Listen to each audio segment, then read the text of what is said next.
Welcome to my channel, Exposed-SecretsTales. Your one click means everything to me. Please don't forget to subscribe. Thank you. I'm Michael, the man who thought he knew everything about his marriage until the night my wife promised me the affair was over. I remember the way she looked at me that evening. Her eyes were wet, her hands trembled as she swore that nothing was left between her and him. "It's finished, Michael," she whispered. "You have my word. I'll never hurt you again." I wanted to believe her. I needed to believe her. For over 12 years, Sarah had been my anchor, my safe place. I told myself her mistake was only a shadow passing over us, something we could rise above. I convinced myself forgiveness was stronger than suspicion. But then, only a week later, I came home to silence. Her shoes were gone from the hallway. Her bag was missing from the closet. A note wasn't left on the counter. The house was hollow, emptied of her warmth. And she hadn't told me where she was going. At first, I told myself she was running errands. I stared at the clock, waiting. 10 minutes became an hour, then 2. I called her phone again and again, but every time it rang. Into nothing. My chest grew tighter with each unanswered call. I searched the house for clues, walking through each room as though she might be hiding in plain sight. The kitchen smelled faintly of the dinner she had cooked the night before, her favorite pasta. Our bedroom still carried her perfume, a sweet floral scent that clung to the pillow, but she was not there. By midnight, panic wrapped itself around me like chains. What if she had lied? What if the affair wasn't over? My thoughts spiraled into every dark possibility. I imagined her meeting him in some dim hotel room, whispering the same promises to him that she once gave me. But then another thought chilled me even deeper. What if something had happened to her? I sat at the dining table, staring at the clock, as it ticked past 1, then 2, then 3 in the morning. My phone finally lit up with a message. My heart leapt, thinking it was Sarah. But it wasn't. It was an unknown number. And the words were short, sharp, and terrifying. "She told you it was over." She lied. I dropped the phone, my pulse pounding in my ears. Someone out there knew the truth. Someone was watching us. And suddenly, my wife's disappearance wasn't just about betrayal. It was about secrets I had never imagined. I picked up the phone again, my hands shaking. The message was still there, glowing on the screen. Beneath it, another notification appeared. A photo. It was Sarah. But she wasn't alone. And that's when the world I thought I knew fell apart. The photo on my screen was blurry, taken from a distance, but there was no mistaking her. Sarah's. Hair caught the streetlight in soft gold, her coat draped over her shoulders, and her smile, God, her smile, was brighter than the one I had seen in weeks. And beside her stood a man. His hand was on her back. Too close, too familiar. I zoomed in, but the image only pixelated into shadows. Still, the gesture was enough. Every promise she had whispered about ending the affair shattered in an instant. My wife hadn't just left the house. She had gone to him. I wanted to scream, to smash the phone against the wall. But instead, I sat there frozen, my eyes locked on the screen. Questions burned through me. Who had sent this? Was it the man himself, taunting me? Or someone else who knew the truth Sarah had tried to bury? My mind replayed the moment she swore it was over. Her trembling voice, the way she reached for my hand. I had clung to that memory like a drowning man clings to a lifeline. But now, all I could see was her leaning into another man's touch. The second message came only minutes later. "Don't wait for her tonight." My breath caught. Whoever this was, they knew where she was. They knew she wouldn't be coming home. I paced the living room, my fists tightening. I should call her again. I should demand answers. But something inside me stopped me. A quiet, dreadful voice whispered, "If you call, she'll only lie again." Instead, I grabbed my jacket and keys. I couldn't sit in the silence of our home another second. I had to find her. I drove aimlessly through the city, scanning streets, searching for her face in the blur of headlights and passing strangers. Every turn of the wheel felt like chasing a ghost. By dawn, exhaustion forced me back home. The house was just as I had left it, silent, untouched, her absence heavy in the air. I sat on the edge of the bed, staring at her empty side, wondering if I even wanted her to walk through that door again. Then my phone buzzed one more time, a third message. This one was different, longer. You deserve the truth. She'll never tell you, but I will. Meet me tomorrow night, 7 o'clock, at the old pier. My hands trembled as I read it again and again. Someone out there wanted to show me what Sarah was hiding. Someone who claimed to know everything. I should have deleted the messages, blocked the number, tried to rebuild the shattered pieces of trust. But I couldn't. Not after seeing that photo. Not after feeling the weight of her lies crushing me. So, I made a choice. Tomorrow night I would go to the pier, but deep down, I already feared what I might find waiting for me. The next day dragged on like a sentence I couldn't escape. Every tick of the clock echoed louder than the last. At work, I pretended to focus, but all I could see was that photo, the curve of Sarah's smile, the shadow of the man beside her. My colleagues spoke, but their voices blurred into meaningless sounds. By late afternoon, I was pacing the living room, rehearsing what I might say if Sarah walked through the door. Would I confront her? Would I beg for the truth? Or would I just stare at her in silence, letting my disappointment speak louder than words? But she never came. When the hour of the meeting drew near, I drove to the pier. The sky was already turning violet, and the wind carried the sharp scent of salt water. The wooden boards creaked under my steps as I walked further out, the city lights shimmering faintly in the distance. I wasn't alone. A figure stood at the end of the pier, leaning against the railing. He was tall, dressed in a dark coat, his face hidden in shadow. My heart pounded as I approached, every step echoing like a drumbeat. "You came," he said without turning. His voice was calm. Too calm. "Who are you?" My own voice cracked, but I steadied it with anger. "And why are you sending me messages about my wife?" He finally looked at me. His eyes were sharp, filled with something between pity and contempt. "Because you deserve to know who she really is." The words hit me like a blow. "What are you talking about? Who are you to her?" He smiled bitterly. "Not who you think. I'm not the man she's with."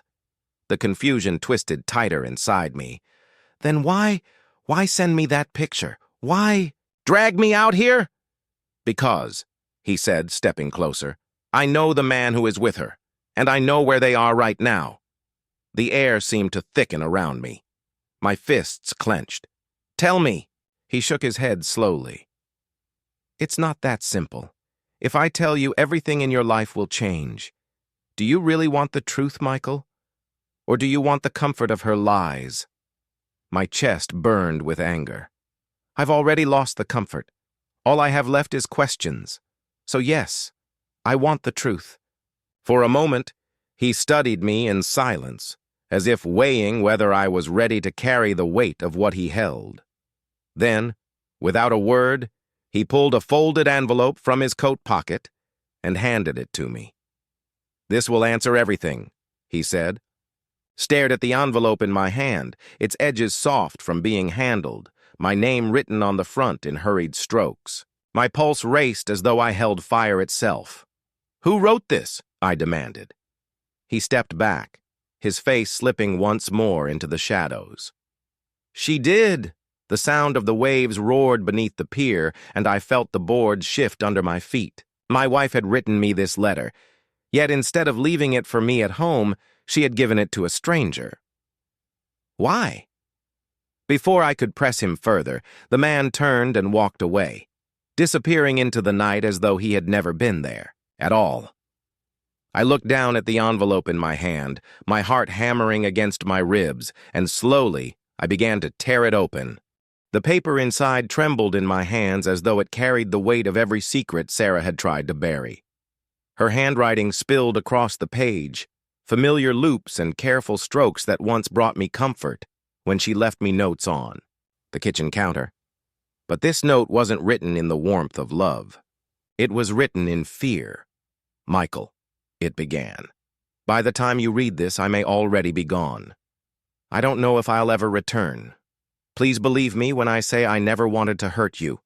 The affair you discovered, it ended, yes. But what came after is something much darker, something I cannot explain without putting you in danger. That's why I couldn't stay." My breath caught. I read the words again, struggling to make sense of them. Danger? What was she talking about? If anyone gives you this letter, it means they know too much. "You must be careful, Michael. Trust no one, not even the people you think are helping. You. I will tell you everything if I can, but for now, I beg you to stay away. Please, don't follow me. Don't try to find me. It's the only way to keep you safe. Safe from what? Safe from whom?" The letter slipped in my shaking hands as a wave of dread washed over me. For so long I had thought the worst was betrayal. Now it seemed betrayal was only the surface. Beneath it lay something deeper, something hidden. I folded the letter slowly, as though it might break apart if I held it too tightly. My mind spun. She hadn't denied the affair, but she had spoken of something beyond it, something that frightened her enough to run without a word. I stood alone on the pier, the envelope heavy in my pocket, the sea crashing below as though it knew the storm inside me. That night, I couldn't sleep. Every shadow outside my window seemed sharper, every noise in the house more sinister. I kept hearing her words, "Trust no one." By morning, I made a decision. I couldn't just sit and wait.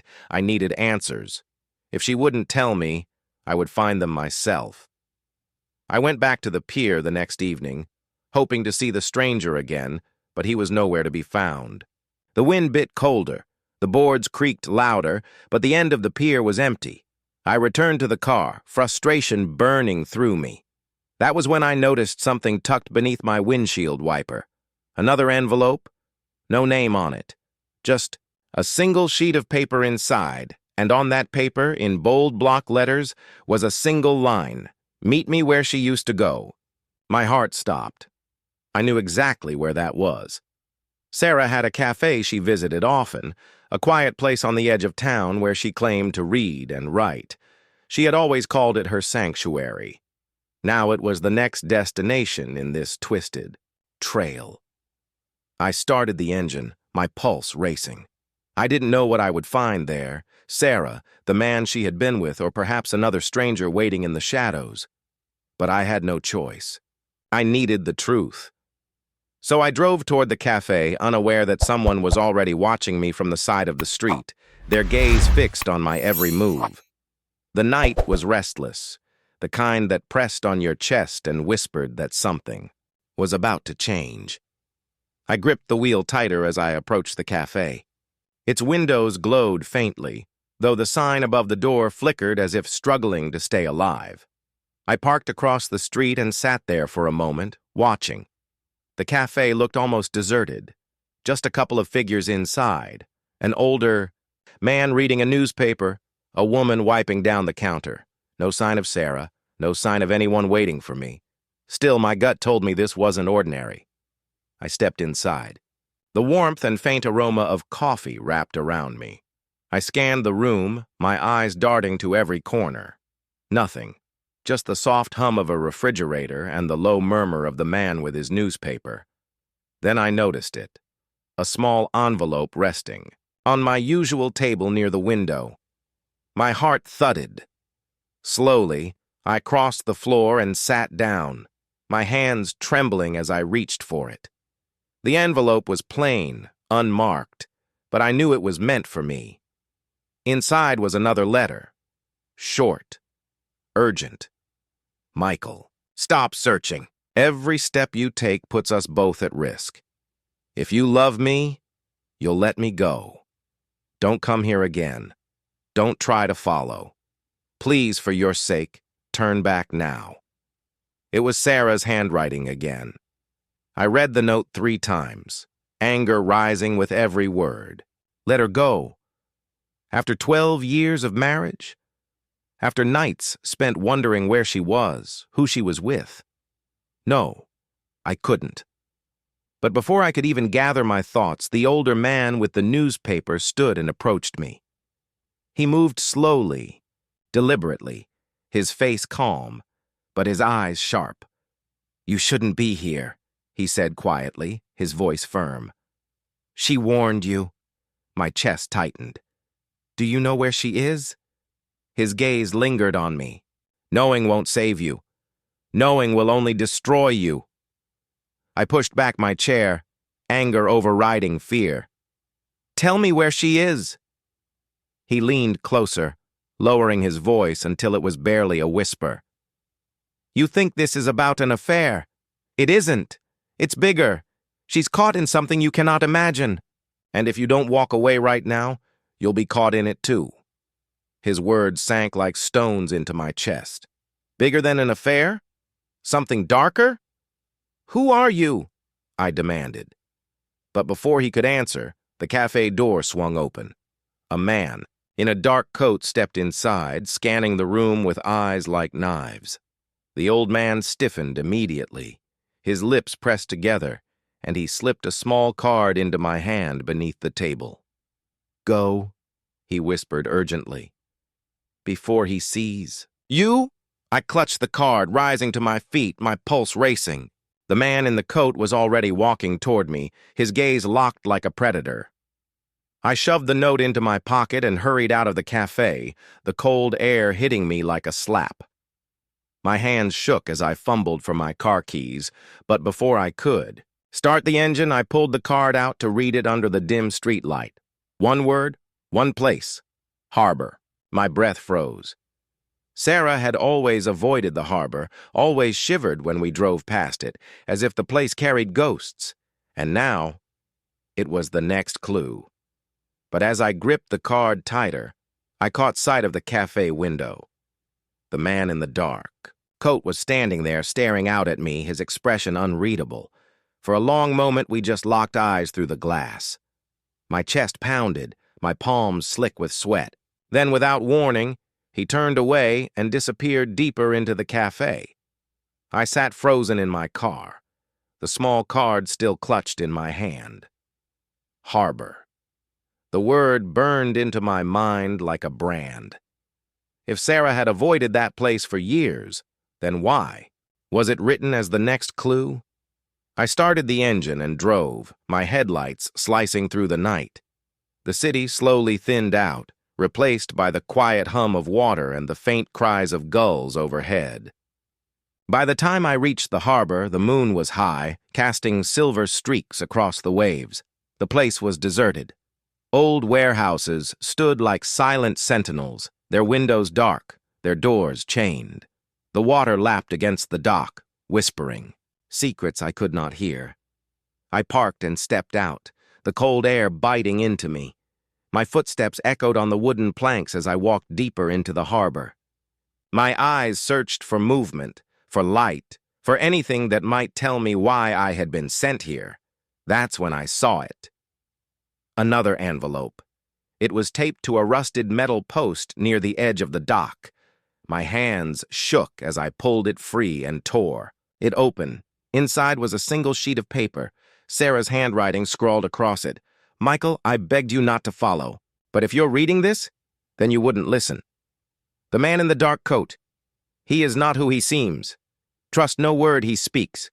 Trust only what I leave behind for you. If you want to find me, you must be ready to face the truth. Tomorrow, night, come to the lighthouse, alone." The lighthouse. I swallowed hard, staring out toward the sea. The old lighthouse had been abandoned for years, its light long extinguished. Everyone in town said it was unsafe, crumbling, dangerous to enter. And now, it was the place Sarah had chosen. I folded the letter and slipped it into my pocket, my pulse racing. But as I turned to leave, movement caught my eye. A shadow shifted between two warehouses. I froze, my breath caught in my throat. Then, slowly, the man in the dark coat stepped out into the moonlight. He was closer this time, too close. His face was finally visible, sharp, cold, with eyes that seemed to pierce straight through me. "You shouldn't be here," he said, his voice low but carrying across the water. My fists clenched. "Where is she?" A faint smile curved his lips. "She thinks she can protect you. She can't. If you keep chasing her, you'll only be digging your own grave." Anger surged in me. "Tell me where she is." His smile faded. "You want the truth? Fine. But the truth will destroy everything you thought you knew about her." Before I could reply, he slipped something from his coat pocket and tossed it onto the dock at my feet. It landed with a dull clink. I bent down slowly, my heart thudding, and picked it up. It was a ring, Sarah's wedding ring, the very one I had, slipped onto her finger 12 years ago. When I looked up again, the man was gone, swallowed by the shadows as if he had never existed. I stood alone in the harbor, the ring burning cold in my hand, the lighthouse looming in my mind like a beacon of dread. I turned the ring over in my palm, my throat tight. Why would she leave it behind? Was it a sign she had given up on our marriage, or a warning that something far worse had happened? Sleep was impossible that night.